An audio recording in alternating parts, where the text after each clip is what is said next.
Well, good morning from Niagara-on-the-Lake.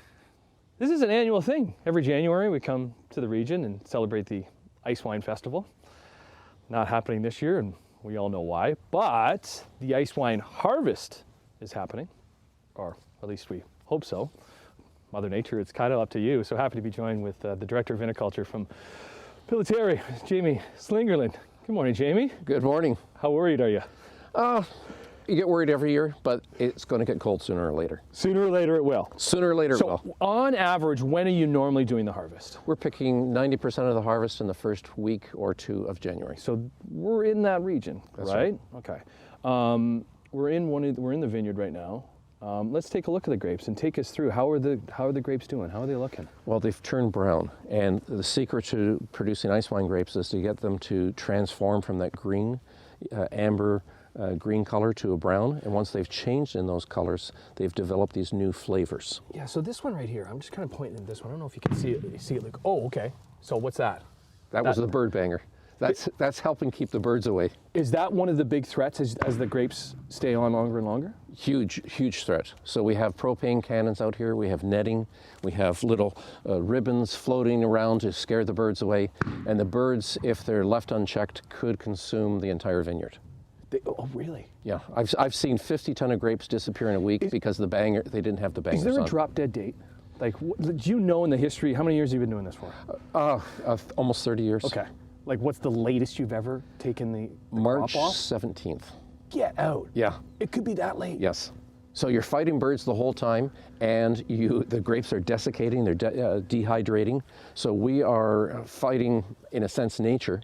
And we get a smaller and smaller crop as the season goes along. So if we can harvest in the first week of January, we get almost a 90% recovery of the juice out of the grapes. If we're into March, we're only at about a 10 or 15%. Like when you're seeing a grape kind of get shriveled up a little bit, you're losing a bit of that. You're losing a bit of that juice. And that's the liquid gold. That juice is the liquid gold that makes the ice wine. Why is it so good in Niagara-on-the-Lake in this region for ice wine? We have Lake Ontario to the north and to the west. So the prevailing winds in the wintertime are coming across Lake Ontario. They warm up so that we can grow grapes here, but become cold enough in the wintertime that we can harvest ice wine grapes. Because the temperature needs to be? The rules say -8, but we like to pick between -10 to -12 because that's the optimum temperature, and we need longer periods of time to pick. We just can't pick it in a few hours, and often I'm out here picking 20 hours straight. Now, there is something that's helped you out over the years, yes. right? Oh, yes. Look what we have today. This is really cool. This reminds me growing up on the farm of the combine. And it is a combine, but it's a harvester. This is how you're harvesting the ice wine grapes. And all your grapes, yes. Right? All the grapes, okay. So let's take a break, and we can maybe even start her up when we come back with It'll ruin your whole sound, but... Well, get up there, start her up. Yeah, we're going to break anyways, and then we'll show how she works. We won't be harvesting today because it's just not cold enough, but we'll kind of take everybody through where we're at when it comes to ice wine this year and production levels and how much they're going to be harvesting. We come back with Pillitteri, Niagara-on-the-Lake.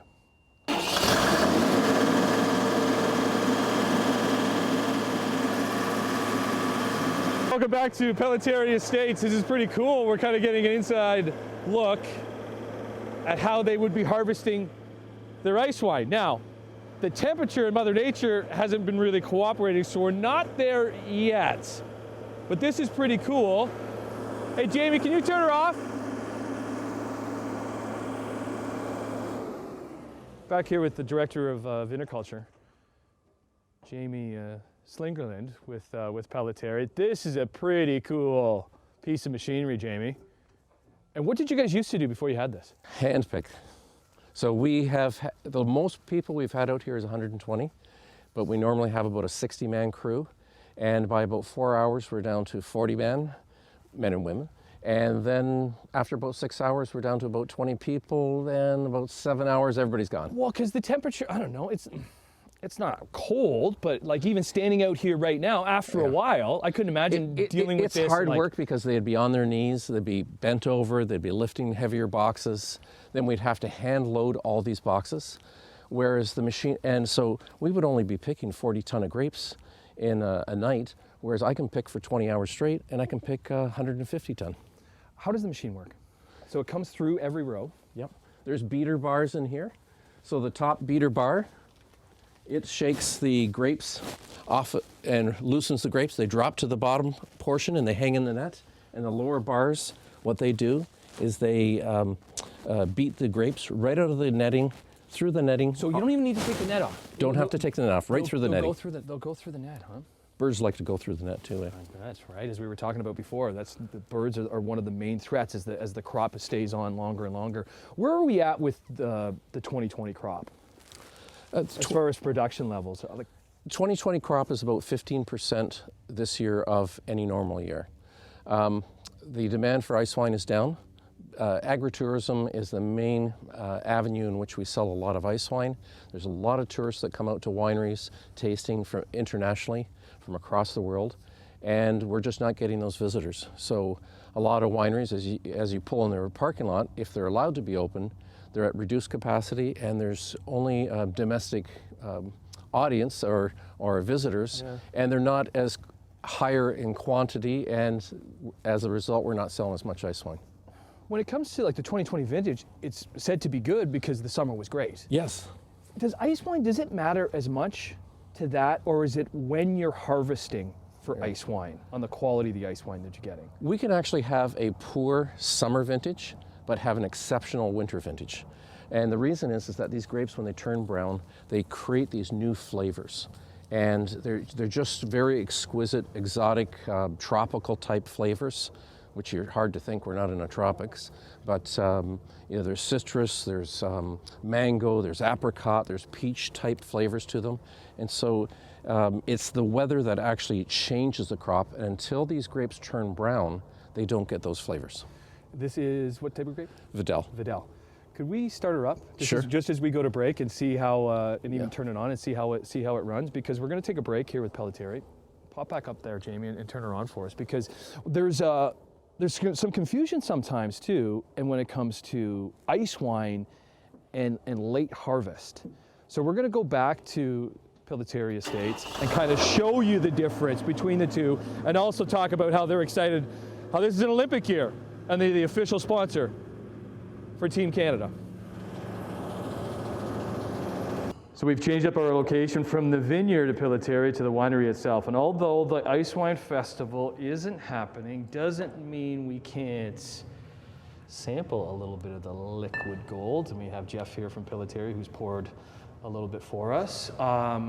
In this amazing space, what is this? Yeah, this is our barrel cellar, and normally it's full of people, coming visiting our winery, but not today. It's just you. So. But this would be part of the tour when things do get back to normal, because we know they will. This is kind of in the tour of the Pillitteri world. Yeah, absolutely. This is actually kind of one of the highlights of the tours. Everybody gets to come down here, see our barrels where all our wines are aged, and we're of course aging all our wines in natural oak barrels. And these are full of wine. Like these aren't full barrels. These are all full of wine. We've seen Chris, one of your winemakers, in and testing them. They're packed full of barrels. Yeah, they are. They're actually full of wine right now, and because harvest ended in November, they're filling and refilling all of the latest vintage of table wines into these barrels right now. But of course, we're here to talk about ice wine. Yeah, we want to talk about ice wine, and an interesting topic that you brought up with me is the difference between ice wine and late harvest. What is the difference between the two? Yeah, so there are differences in the rules between ice wine and late harvest. Ice wine is kind of the pinnacle. It's the top.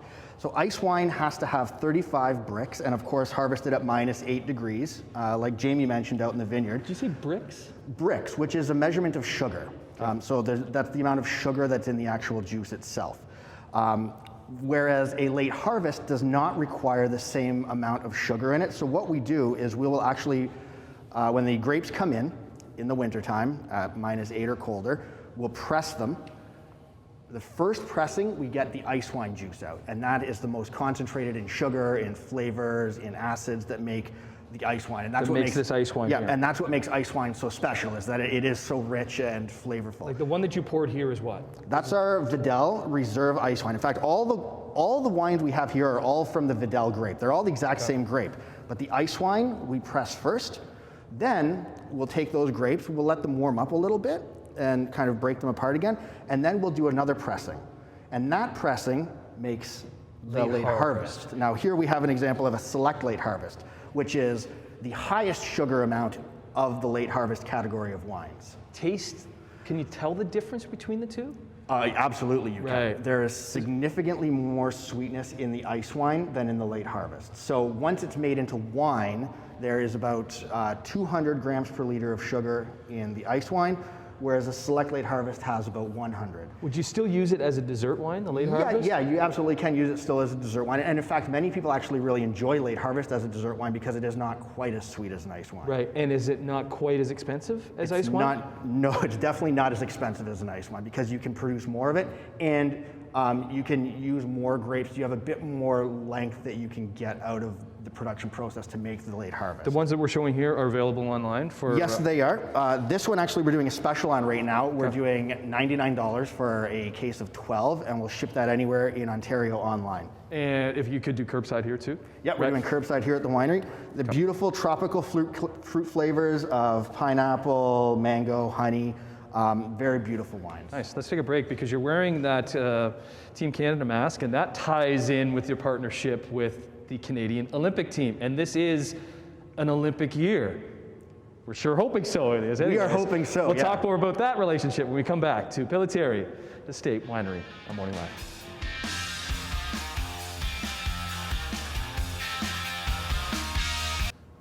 Well, over the 28 plus years, Pillitteri has been making and producing wine and ice wine. They've had many partnerships. I think the one that they might be most proud of, I'll have to ask Jeff, is their partner with being the official wine partner of the Canadian Olympic team. Is that how we say it? Yep, I guess the wording around the Olympics. That is absolutely how we say it. Yes, the Olympics are very particular on how you describe your partnership with them. Exactly right. We are the official wine partner of the Canadian Olympic team, and this is the official wine of the Canadian Olympic team. So how long has that been going on for? So we actually went to Pyeongchang, the Winter Olympics. Winter Olympics. And we weren't an official partner, but we were the wine that was being poured at Canada Olympic House there. Right. I went, I met all the people there, and we quickly found common ground and a desire to build a partnership. So we did.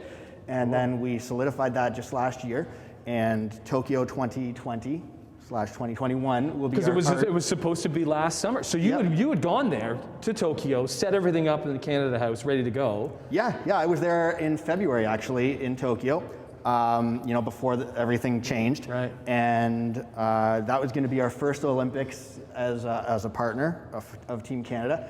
Obviously, those plans have changed. We're still looking forward to the Olympics happening this summer, but we're going to be celebrating here in Canada. So you won't be able to... Canada House in Canada, not Canada House in Tokyo. Right. Pouring the wines, but you know what? It doesn't really matter. We're just really proud to be part of Team Canada, promoting that. This is one of our wines that we have, and I really want to highlight that $1 from the sale of any of the Team Canada wines goes to the Canadian Olympic Foundation to support Canadian athletics. That's really an important part of what we're doing here, is supporting the Canadian team.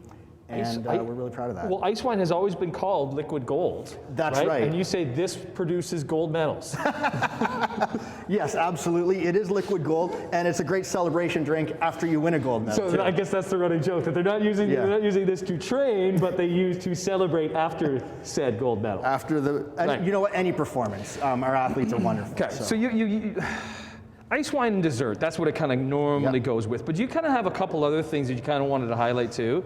Yeah, so ice wine is commonly thought of as a dessert wine, and of course it does go really well with dessert, and we have it paired with a Black Forest cake here as an example of a very popular dessert kind of pairing. The important thing is, if you're pairing it with a dessert, you don't want it to be too sweet of a dessert. You kind of want the ice wine sweetness to shine through, so unsweetened or dark chocolate is a really popular choice there. But we also like pairing it with savory food, because you get a sweet and savory kind of component. Like blue cheese? So yes, so that's a Cambozola, and that's a Stilton Blue. Very, very powerful, strong cheeses. They're bullies, right? They take so much, right? But you think an ice wine can combat that, because they're bullies too. Yeah, and ice wine has such strong, intense flavors that it's one of the only wines that can go head to head with a really, really strong cheese. So I've put an example here of 3 really strong cheeses, right? 2 blues, and then a really well-aged cheddar here. So 3 really strong, intense cheeses that pair really nicely with an ice wine Where can we get this wine?